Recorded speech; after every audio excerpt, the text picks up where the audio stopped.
It's almost 10 years now since I wrote The City in the Heights, a book that was meant to explore the concept of little city-states reinventing the cultures around them. This is not a new concept, by the way. This is something that has influenced and impacted the world for many, many millennia.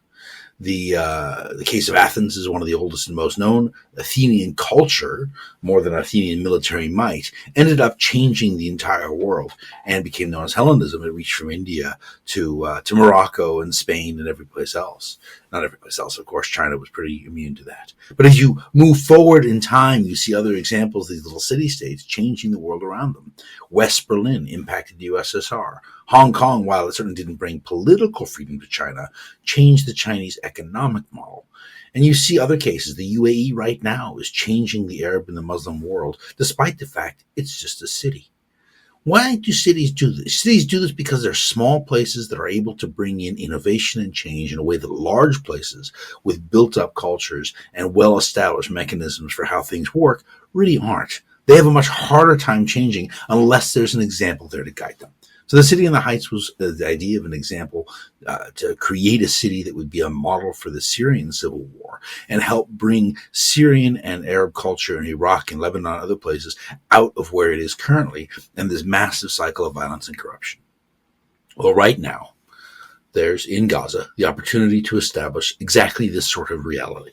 53% of Gaza is controlled by Israel. There are border lines, essentially, the yellow markers going up to define the two regions. And one region is going to be governed through a security commitment, essentially ruled by the United States, with support from, hopefully, many other Arab nations, but not Qatar or Turkey, both of which are problematic countries in regards to Israel.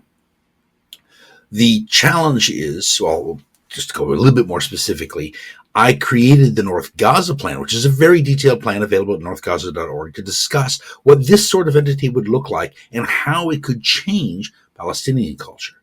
Now, I'm not saying that Palestinians are necessarily bad people. What I'm saying is that Palestinian culture, as it has developed in West Bank and Gaza, is one that, first of all, focuses on the destruction of another people, the Jewish people in Israel, who themselves are refugees. A majority of the Jewish people in Israel are refugees from the ethnic cleansing that occurred throughout the Arab and Muslim world. 99.8% of Jews were driven from the Arab and Muslim world. Just consider Baghdad was 35% Jewish in the 1930s. But the population, the Palestinian population, the West Bank and Gaza want to finish the job. Well, not necessarily everyone, of course, right? There are those people who want peace. There are those people who want to build a new reality, but they're locked into a culture of corruption, a culture of extreme violence, and a culture that is in many ways broken down. Now, in other sorts of ways, other places have been locked into similar problems, right? You have Singapore, which emerged from a deeply troubled and corrupt Chinese and local Malay population that was at odds with each other, and they managed to develop the leading country in terms of anti-corruption efforts in the world. You have Rwanda, which of course was birthed in a genocide.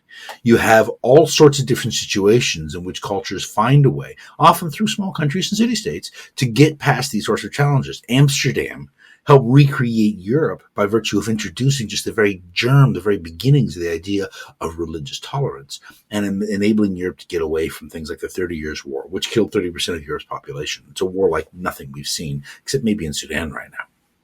So what you end up with is you end up with the idea of a separately governed area changing how things work. But the North Gaza Plan is very specific in how it runs. It's got all sorts of things laid out, and it's all very pretty and well done.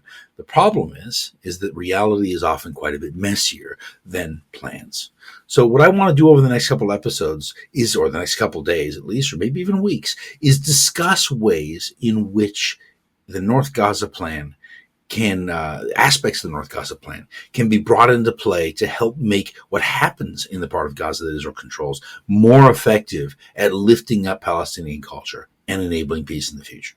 And the very first thing I'm going to bring up in perhaps tomorrow's video is the idea that it is important, indeed very important, to have a plan, a public plan that people can look at and understand and use as a basis for guiding their decisions going forward. Thank you for watching.